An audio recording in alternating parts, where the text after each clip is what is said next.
When you say third century and that we're kind of in that third century crisis, do you mean third century like on the actual calendar, or are you saying the third century of the 500 years of a Roman On the Empire? calendar. On the so like the Okay. third century AD. So like because we kind of like had that like time change there from going to past zero. Now we're on the other side of zero. So it's in history. It's often called the crisis of the third century, and Okay. a big part of his military campaigns of emperors leading them. I don't think it's as much that anymore. I think it is more of the money class and big tech behind them. But it is a lot of turnover at the top level, and it is really the money is out of control. That's the thing that scares me is how we're spending like drunken sailors until eventually we don't have anything in our currency left, and that's why you're going to see what happens in the fifth century AD of Rome actually falling is the money has no value anymore. The emperors are in name only; they're ruled by barbarian kings, and I think that's what we're dramatically heading towards is people that don't actually run the thing they think they run. Ah, I almost feel like we're already there. I I don't know if it's that mean, bad. Like you have to look at it in 476 is considered to be the fall of Rome in the West, and there's a child emperor who's actually on the throne, and he has the name yeah, Romulus well, yeah, Joe Augustus. Biden, what's the difference? And the final the barbarian king, this guy named Odoacer, basically actually retires him, gives him a pension every year, and he's the first king of Italy.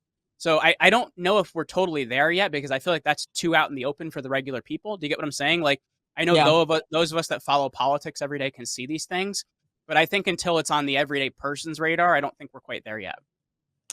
So you think that we've got, so if you were to look at the timeline, so if we're in the third century and we're in that crisis, there was 200 years that went after that with the Roman Empire, right? But things are Mhm. moving a lot faster these days, or maybe they're not. Maybe things are moving actually, they might feel like they're moving faster because the internet and air travel and all these things, but in reality, they're just moving at the same time, the same speed, just because humans have not sped up. The things around us have sped up, but we have not, right? So maybe things are going at the same. I mean, and how far along would you say we are in our empire? Would you?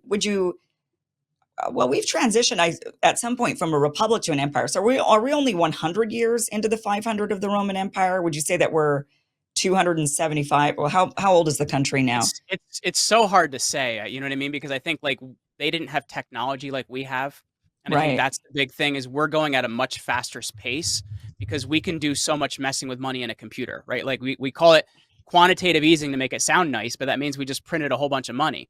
It would take them years to mint new coins, change what's in the coins, and I think the money is the number one thing that drives the empire into the ground. So are we at 15,000% inflation like they were in 284? No, we're nowhere near that.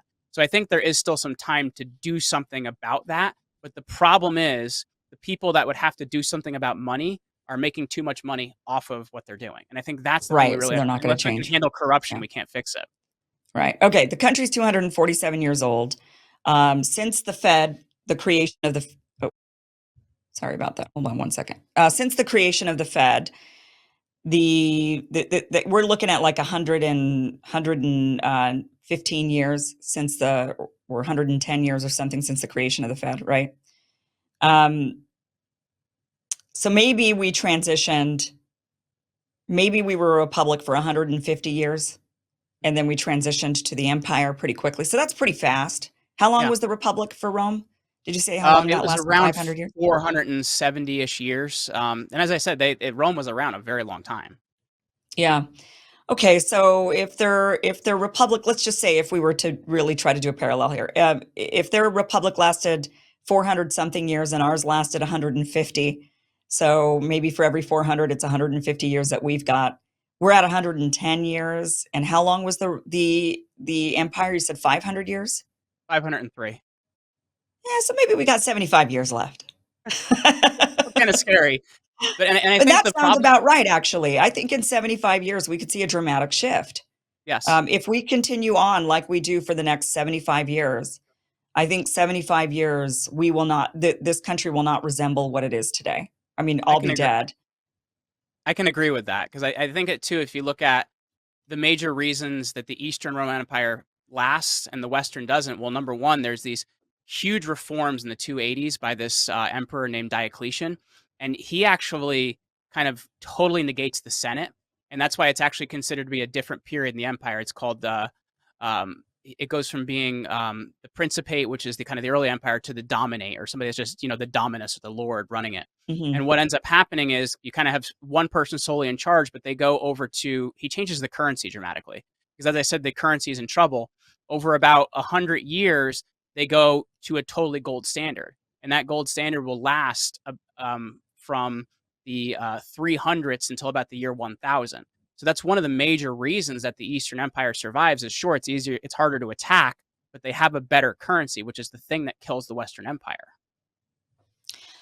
Do you think we're kind of looking at this a little bit wrong? Do you think it's not just the US empire, but it's the West in general? Would you say that maybe we're part of the British Empire and the Western Empire combined, and maybe there's some parallel there with like Europe versus the United States? You can make that case. I think you could make that case because if you look at it, like even with how the war in Ukraine has functioned, or like a lot of the things going on in Europe, like there's been things bubbling up in Kosovo and nobody's talking about it anymore. Like I think that this is part of the issue we're seeing is it's kind of become the West versus the East. So Yeah. I can agree with you that I can see that a bit of that shift as well, because you look at a lot of the political issues here they're dealing with in Europe too, but it seems like they're dealing with them a couple years before we are, if that makes sense. We're kind of Hmm. like a few years behind of what they're doing in Europe. Right.